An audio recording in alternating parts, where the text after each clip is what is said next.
ฝนตกฟ้าลมทุกคนเลยนครหลวงเวียงจันทร์ในเช้าวันที่5 เดือน 5 2026เนาะเบิ่งตกเมื่อคืนนี้ก็ตกอยู่แต่ว่ามาตอนเช้านี่ตกอีกฝนอยู่นครหลวงเวียงจันทร์เนาะภาคอื่นก็น่าจะตกคือเดียวเลยทุกคนเมื่อวานนี้อยู่ทางเชียงของก็ตกแฮงอยู่ทางเมืองพัทไซแม่ถ่ายมาให้เบิ่งโอ้มีน้ำมีในข้างในฮอดฤดูกาลเฮ็ดนาแล้ว ทีนี้ครึ้มแบบนี้เนาะนครหลวงเวียงจันทร์มื้อนี้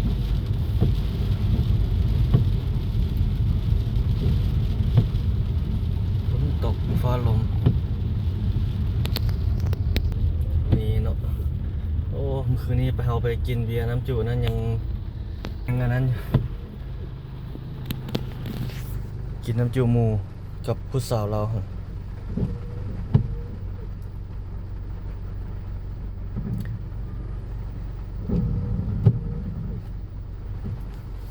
ฝนตก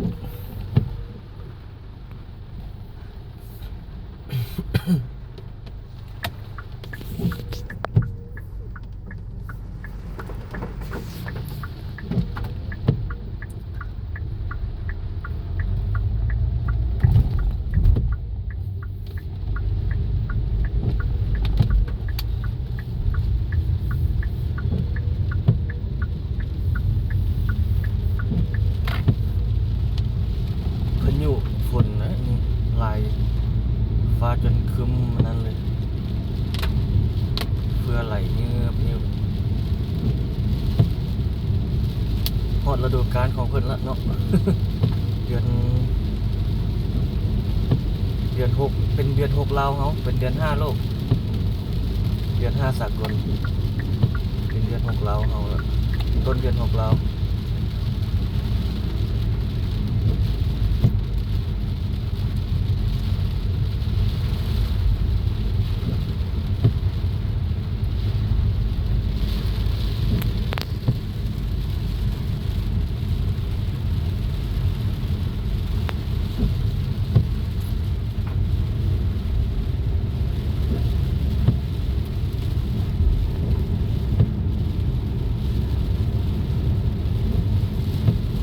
ซุ่มเย็นดีฝนตกแบบนี้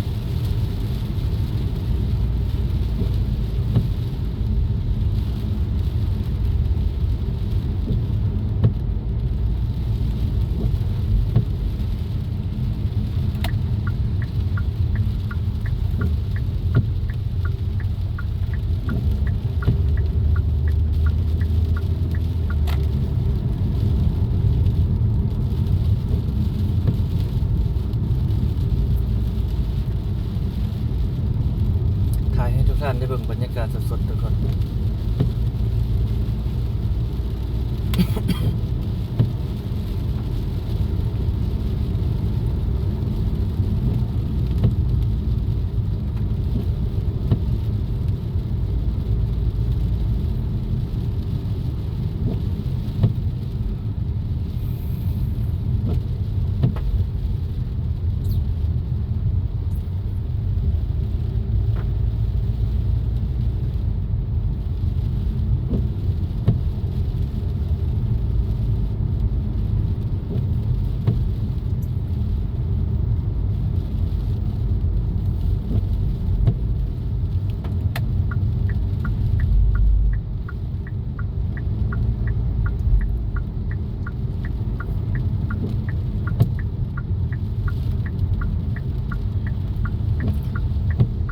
คลิปนี้ประมาณนี้เนาะทุกคน